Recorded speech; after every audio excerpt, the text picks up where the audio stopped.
मेरी आज सबसे दरख्वास्त ये हमने जो simplified salary class tax form हमने अब एफबीआर की वेबसाइट पे पब्लिश कर दिया। ये जो पहला फॉर्म भरा जाता था इसमें तकरीबन 800 रोज थी और कॉम्प्लिकेटेड कोड्स थे और बाकी चीजें थी। मेरी दरख्वास्त आपसे ये होगी, इसको जाकर देखिए और हमें फीडबैक दें कि इज दैट सिंप्लीफाइड इनफ। मकसद हमारा ये है कि इंशाल्लाह 30 सितंबर को जो सैलरी क्लास, हो सकता है कि कोई सैलरी क्लास ऐसी हो जिनके कोई कॉम्प्लेक्स इक्विटी पोर्टफोलियोज हो, कोई कॉम्प्लेक्स फिक्स इनकम पोर्टफोलियोज हो, पर ज्यादातर तो सैलरी क्लास वो है ना जिनकी सैलरी जो है, तनख्वाह जो है उनके अकाउंट में गिरती है, वो डिडक्ट हो जाती है।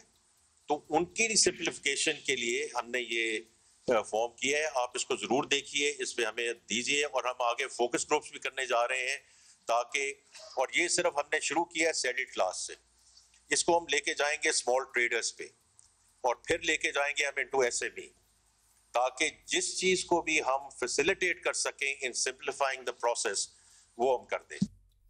अच्छा, सिंप्लीफाई करने में लैंग्वेज जो है वो भी बदलेगी। अभी तो फॉर्म जो है वो इंग्लिश में है, लेकिन फिर eventually in fact by the end of this month वो सिंधी और पश्तो में भी आ जाएगा और फिर दीगर और जबानों में भी होगा, उर्दू ताकि वर्जन जो है उर्दू वर्जन भी आ जाएगा आखिर तक आ जाएगा। इसी पे बात करते हैं, पाकिस्तान टैक्स बार एसोसिएशन से अनवर काशिफ काशिफ साहब हमारे साथ मौजूद हैं। अच्छा, सबसे पहले तो सर ये बता दें, क्योंकि अभी हम औरंगजेब साहब की हमने बात सुनी है और वो कह रहे हैं कि बहुत ही सिंप्लीफाइड हो गया है और पहले तो बहुत ज्यादा होते थे ना। ये अच्छी बात है कि इन्होंने एडमिट किया कि पहले वाला कॉम्प्लिकेटेड था, तो अब सिंप्लीफाई जो किया है, क्या सिंप्लीफाई किया? बेसिकली अगर इसको बैकग्राउंड में जाएं तो इशू ये है कि इन्होंने कोशिश ये की है कि आपको जो इस वक्त डेवलप टैक्स इकोनॉमीज हैं वहाँ पे आपको पॉपुलेटेड रिटर्न मिल जाते हैं, आप सिर्फ एक क्लिक करते हैं और रिटर्न सबमिट हो जाता है। बट फॉर दैट उनके पास पूरा डेटाबेस और सिस्टम इंटीग्रेटेड है। अब यहाँ पे आप और हम रोज सूरत-ए-हाल से इनकाउंटर कर रहे होते हैं कि टैक्स डिडक्शन की अमाउंट पूरी नहीं आ रही सिस्टम पे या कोई चीज़ एसेट की नहीं आ रही, तो इन्होंने ये होमवर्क किया है यानी क्या, ये मुझे नहीं पता। ये हो सकता है ये होमवर्क कर चुके हों जो कि मुझे नजर नहीं आ रहा कि इंटीग्रेशन है। ये कह रहे हैं कि एसेट भी आ जाएंगे आपके बैंक की डिटेल भी हैं, तो अगर वो नजर आएगा तो पता चलेगा। लेकिन ये एक अच्छी चीज है बिकॉज सैलरी क्लास जो है ना उनके पास मेजॉरिटी, ये बिल्कुल सही बात है, मेजॉरिटी ऑफ देम जो उनकी कोई और इनकम नहीं होती, सैलरी के अलावा उनका टाइम नहीं होता कि दूसरे काम करने के लिए, तो उनके लिए ये आसान हो जाएगी। लेकिन फिर हमें देखना पड़ेगा पावर फेलियर का किस तरह इनकाउंटर करेंगे आप, इंटरनेट कनेक्टिविटी शहरों में, छोटे शहरों में कैसे जाएगी, तो ये चीज़ों को भी हमें ध्यान में रखना पड़ेगा कि ये कैसे इसको एड्रेस किया जाएगा। बिकॉज आप डिजिटलाइजेशन की तरफ तो जा रहे हैं लेकिन आप अभी तक जो है इंटरनेट की कनेक्टिविटी पे जो है ना आपने होमवर्क नहीं किया हुआ। ये जिन इकोनॉमीज की बात हम कर रहे हैं और जिनकी एग्जांपल्स हम दे रहे हैं, वहाँ इंटरनेट जो है ना बंद नहीं होता, वहाँ आपका कनेक्टिविटी लो नहीं होती, वहाँ पे आपका पावर ब्रेकडाउन्स नहीं होते। How are you connecting the internet connectivity to all this? Because देखिए ना, अगर मैं इस कराची से हैदराबाद चला जाऊँ, सक्खर चला जाऊँ, तो मैं जाके जब जाता हूँ, हम लोग जाते हैं तो वहाँ एक्सपीरियंस करते हैं कि वहाँ कनेक्टिविटी का इशू है, वहाँ पे लोगों के लिए मुश्किल है कि इंटरनेट की कनेक्टिविटी का इशू है।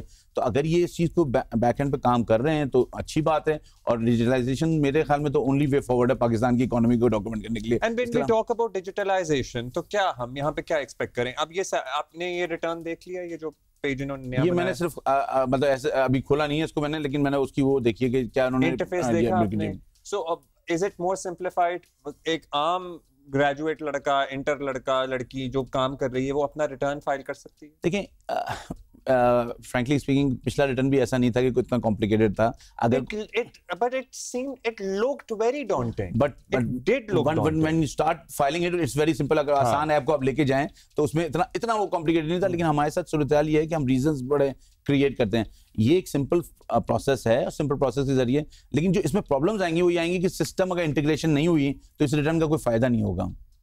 And the whole idea is, and if I'm not wrong, कि लोग अपने टैक्स रिटर्न्स खुद जमा कराएं, इन द सेंस कि वो खुद उसको फिल इन करें, because we have trust issues. हम अपने एसेट्स और अपनी जो सारी इसको बड़ा प्राइवेट डिटेल समझते हैं, and we don't want to share it with anybody, even with the lawyers perhaps कर लोगों की अपनी अपनी मर्जी है।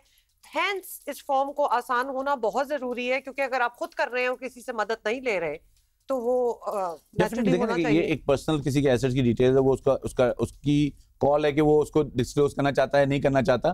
तो मेरे ख्याल में ये एक अपॉर्चुनिटी होगी लोगों के लिए, और अगर इसको सही तरह अगर यूज़ किया गया तो मेरे ख्याल में एक बहुत बड़ा जो मसला है वो हल हो जाएगा। अब इस वक्त अगर हम देखें तो जो हमारा डेमोग्राफ है टैक्स फाइलर्स का, उसमें मेजॉरिटी जो है ना वो सैलरीड टैक्स पेयर्स हैं। तो अगर उनको आपने कैटर कर लिया अच्छी तरह तो इसका मतलब ये है कि आप एक लोगों को सेटिस्फाई कर सकेंगे। जैसे हम बात हो रही थी बहुत सारी सैलरी के रेट कम हो रहे हैं फाइनेंस बिल में, अगर आपने सुना, लेकिन कोई इतनी सिग्निफिकेंट वैल्यूज वो ऐड नहीं हो सकी बिकॉज बहुत ही 7,000 रुपए का फर्क आया है। बट उसमें गवर्नमेंट को चाहिए कि इंसेंटिवाइज करें, आप उनको कार्ड दें, वो कहें आप जाके टॉप क्लास हॉस्पिटल में जाके आप लें, आपको 20% का डिस्काउंट मिले। अब आपको सोचना पड़ेगा कि आप लोगों को किस तरह इंसेंटिवाइज करेंगे। ये जब तक नहीं सोचेंगे ना आप, ये जितनी चीजें आप कर रहे हैं ना वो चीजें जो है ना वो आपको इतना जो है ना प्रोडक्टिव नहीं होंगी, काउंटर प्रोडक्टिव होंगी मेरे ख्याल में। अच्छा, इंसेंटिवाइज करने पे पहले भी बहुत आई बात कि जी जो आपके बहुत अच्छे टैक्स पेयर्स हैं आप उन्हें एयरपोर्ट्स पे डिस्काउंट्स दें, आप उन्हें हॉस्पिटल्स में डिस्काउंट्स दें। इस बात में आप लोग, जाहिर है टैक्स पेयर एसोसिएशन, ये बात कभी डिस्कशन में भी आती है टैक्स हुकाम के साथ? डू दे रियलाइज कि हाँ हम ये कर सकते हैं या अभी हम बहुत दूर हैं इस इशू से? मतलब ये सजेशंस हैं आप लोग देते हैं? देखें, जहाँ तक अभी रीसेंट पास का ताल्लुक है, हमने कोशिश की है गवर्नमेंट को समझाने की टैक्स देना जो है एक साइकिल है। टैक्स दिया जाता है और आप उसकी जरूरत में मराद देते हैं। टैक्स वन वे ट्रैफिक नहीं है, it's a two way traffic. ये गवर्नमेंट को अंडरस्टैंड करने की जरूरत पड़ेगी। इसी वजह से जब मेरे पास कोई आता है रिटर्न फाइल करने, कहता है मुझे फायदा क्या रिटर्न फाइल करने का, मुझे क्या मिलता है, मुझे रोड्स नहीं मिलते। अब कराची जैसा शहर जिसमें आप देखें कि आपको टैक्स की रिटर्न में कुछ नजर नहीं आ रहा, तो ये जो सूरत हाल है इसको आपको एड्रेस करना पड़ेगा। और ये बात बार बार होती है कि आप इंसेंटिवाइज करें, आप उनको किसी ना किसी तरह कोई ना कोई एक ऐसा रिलीफ दें जिससे वो फील करेंगे यार हमने टैक्स दिया है, तो नाउ ये डिफरेंस है between the filer and non filer. अच्छा, अब लेकिन ये वो वाली खौफ वाली बात दोबारा आ गई कि हमारे मुल्क में ट्रस्ट एक डेफिसिट है और लोग जो हैं वो फाइलर इसलिए नहीं बनना चाहते कि हम क्यों अपनी इंफॉर्मेशन इतनी ज्यादा दें। अब जरा आप हमें बता दें कि अगर कोई कहता है जी अच्छा this is time now I am going to become a filer, तो उसको क्या क्या चीजें अपनी माइंड में होनी चाहिए to even begin the process? देखिए, क्योंकि वो पहले डरा हुआ है, तो उसको क्या क्या बताना होगा? जोड़िया बाजार में बैठा हुआ दुकानदार है या सुनार है या कोई भी और है। देखिए, हम अगर दो कैटेगरी में इसको डिवाइड करें, एक बिजनेस और एक सैलरी। सैलरी के लिए 3 कैटेगरीज हैं, इनकम, एक्सपेंस और एसेट इन्वेस्टमेंट। ये 3 कैटेगरीज हैं जो आपको किसी भी रिटर्न में आपको मिलेंगी। आपने कमाया क्या, आपने खर्चा क्या किया और आपने इन्वेस्टमेंट क्या की। ये 3 चीजें आपको जहन में होनी चाहिए, बिकॉज आपने सुना होगा आमदन से ज्यादा असासे हैं। तो ये हर आदमी पे वो है कि आपकी आमदन से ज्यादा असासे आपके पास नहीं हो सकते हैं। वन हैज टू एक्सप्लेन कि पैसे कहां से आए आपके पास, either it is a gift, either it is a loan और समथिंग एल्स, मतलब जो भी जिस तरह भी आपके पास। तो ये 3 चीजें आपको जहन में रखनी पड़ेगी। जहां तक बिजनेस कम्युनिटी की बात है, उनके साथ इशू ये है कि वो जो डॉक्यूमेंटेशन है ना, वो ट्रेडिंग एक्टिविटी में वो बहुत बड़ा गैप है। उसकी वजह से वो अपने रिटर्न्स सही दिखा नहीं पाते हैं। मतलब ये एक एसेट ज्यादा है और आमदन कम है, आप कह रहे हैं? नहीं, उनकी ट्रेडिंग एक्टिविटी जो है ना डॉक्यूमेंट नहीं है।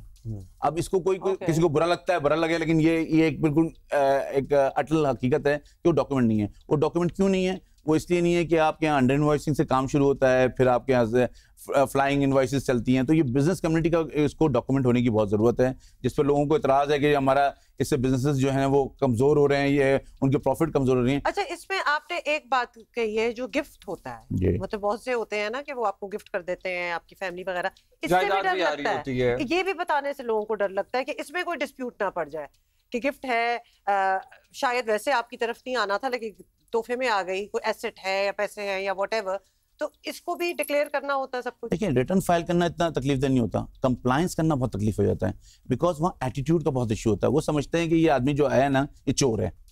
ये जो माइंडसेट है ना, ये माइंडसेट चेंज होने की जरूरत है। वो तो माइंडसेट दूसरी साइड से चेंज होने की, मैं उनकी बात कर रहा हूँ। जब वो चेंज होगा ना, ऑटोमेटिकली आपको जब कोई चीज भी नजर आएगी ना, तो उस तरह नहीं देखेंगे कि यार इसने कोई, भाई एक आदमी दिखा रहा है ना, इसका मतलब है कि उसके पास कोई ना कोई चीज है। अच्छा बनवर साहब, हमारे यहाँ अक्सर होता है, मतलब लोगों को जायदाद के हिस्से मिलते हैं और बड़ी देर उम्र में जाके मिलते हैं, 50-55 पर्टिकुलरली, मतलब वो तो आखिरी होती है ना जिनको भाई जो है जायदाद का हिस्सा दें। अगर दें, सो मतलब वो 60 साल की उम्र में जाके उन्हें कुछ हिस्सा मिल जाएगा, जिससे वो कुछ एसेट बना लेंगी, कोई भी घर खरीद लेंगी, दुकान ले लेंगी, गाड़ी ले लेंगी, कुछ भी। सो जाहिर है उनके लिए भी 60 प्लस है, वो रिटर्न फाइल करना जरूरी है। देखिए, कैटेगरी है कि अगर आप 500 ज्यादा आपके पास प्रॉपर्टी है तो आपको रिटर्न फाइल करना चाहिए। 500 स्क्वायर यार्ड से ज्यादा की, और फ्लैट का सीधा 500 गज जिसे कहते हैं, एक कनाल 500 गज, ठीक है। उसकी जरा 2500 स्क्वायर फीट की अगर आपके पास अपार्टमेंट है तो आपको उस पे आपको रिटर्न फाइल करना है। बिकॉज देखें ये इसलिए होता है कि आपने वो एसेट जो है ना या तो रेंट आउट करेंगे आप या उसको या उसमें रह रहे हैं, तो आपकी कोई ना कोई सोर्स ऑफ इनकम है, आप कहीं ना कहीं से कोई कमा रहे हैं 500। एग्जैक्टली, तो इसकी वजह से उन्होंने रखा हुआ है। तो ये जो चीजें हैं ये इस पे रिटर्न फाइल करना चाहिए, लेकिन इशू है कि कंप्लायंसेस जो है ना वो बहुत कम्बरसम हो गई। इवन मियाँ बीवी के गिफ्ट पे ना वो सवाल करना शुरू कर देते हैं, जबकि उनको दे दिया जाता है कि ये एनटीएन है, मियाँ का ये वेल्थ स्टेटमेंट नजर आ रहा है, उस पे वो सवाल करते हैं। तो ये मेरे ख्याल में पेनी वाइज पाउंड फुलिश हरकत है। तो फिर यहाँ हमने ये अखज़ किया है कि attitudes should change on the Absolutely, other mindset side as change होना वेल, ताकि आप इंस्पायर करें ज्यादा लोगों को कि वो अपने और टैक्स ये रिटर्न्स फाइल ज्यादातर करें और उन्हीं लोगों फाइनल के बने। ऊपर सवाल आ रहे होते हैं जो ऑलरेडी इस सर्कल में होते हैं। एब्सोल्युटली, मतलब जो होलसेलर्स हैं, जो रिटेलर्स बैठे हुए हैं, जो नहीं है इस सर्कल में, उनके लिए कोई सवाल जवाब नहीं। जिसने सबक याद किया उसकी छुट्टी बंद होती है। अनवर काशिफ शुक्रिया। मुमताज साहब, थैंक यू, बड़ी अच्छी तरह आपने हमें एक्सप्लेन कर दिया।